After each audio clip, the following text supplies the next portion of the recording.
saya Melani Asuke dalam berita Breaking News, intelektual dan dapat dipercaya.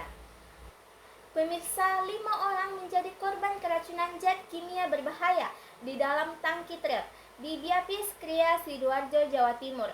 Dalam insiden ini, 2 orang pekerja meninggal dunia dan 3 lainnya dalam kondisi kritis. Peristiwa ini bermula saat proses pencucian tangki yang diduga masih mengandung sisa zat berbahaya dari muatan sebelumnya. Salah satu pekerja dilaporkan masuk lebih dulu ke dalam tangki untuk melakukan pembersihan. Tak lama kemudian pekerja tersebut tiba-tiba kehilangan kesadaran di dalam ruangan tertutup itu. Melihat kondisi rekannya, pekerja lain berusaha memberikan pertolongan dengan masuk ke dalam tangki yang sama. Namun, tanpa perlindungan pernafasan yang memadai, serta tanpa pemeriksaan kondisi udara di dalam tangki, upaya penyelamatan justru menyebabkan beberapa pekerja lain ikut terdampak. Dalam waktu singkat, sejumlah pekerja mengalami sesak nafas dan penurunan kesadaran. Petugas kemudian melakukan evakuasi terhadap seluruh korban dari dalam tangki.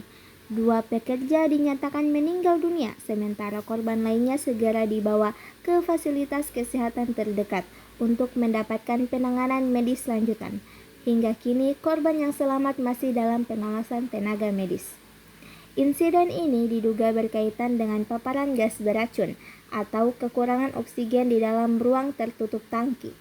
Ruang terbatas seperti tangki truk memiliki resiko tinggi karena sirkulasi udara yang minim dapat menyebabkan akumulasi zat berbahaya tanpa disadari. Gas atau uap kimia tertentu bahkan tidak selalu memiliki bau yang kuat, sehingga sulit terdeteksi tanpa alat khusus.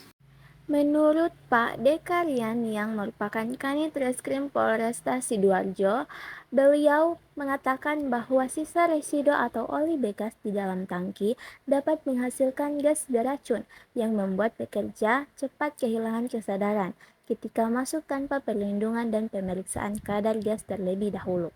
Kondisi inilah yang diduga menyebabkan beberapa pekerja pingsan hingga ada yang meninggal dunia.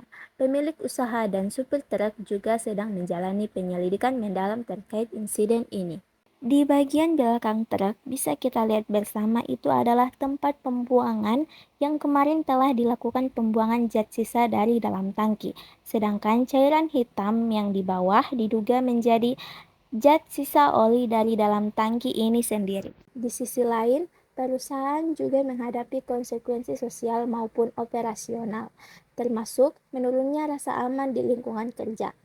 Peristiwa ini sekaligus menjadi pengingat bahwa keselamatan kerja merupakan tanggung jawab bersama. Perusahaan berkewajiban menyediakan sistem perlindungan yang memadai.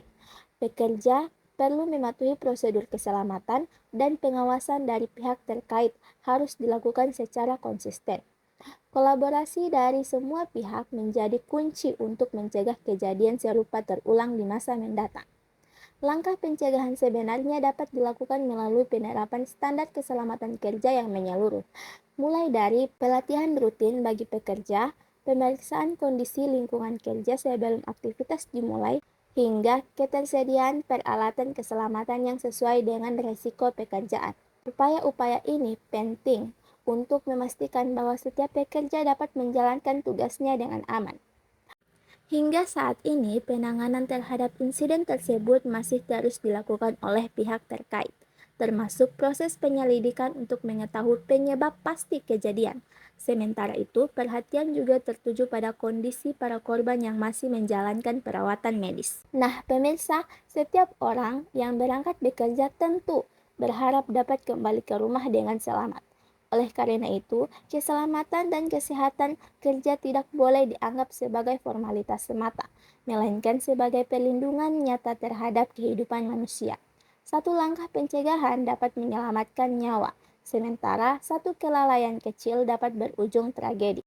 Semoga peristiwa ini menjadi pelajaran penting bagi semua pihak untuk semakin meningkatkan kesadaran terhadap kesehatan keselamatan kerja, khususnya pada pekerjaan yang berisiko tinggi di ruang terbatas dan paparan bahan berbahaya. Dengan penerapan prosedur yang tepat serta pengawasan yang berkelanjutan, kecelakaan kerja ini bisa dicegah untuk kesehatan para pekerja. Demikian informasi yang dapat kami sampaikan. Terima kasih atas perhatian Anda. Saya Makfira Melani Asuke pamit undur diri.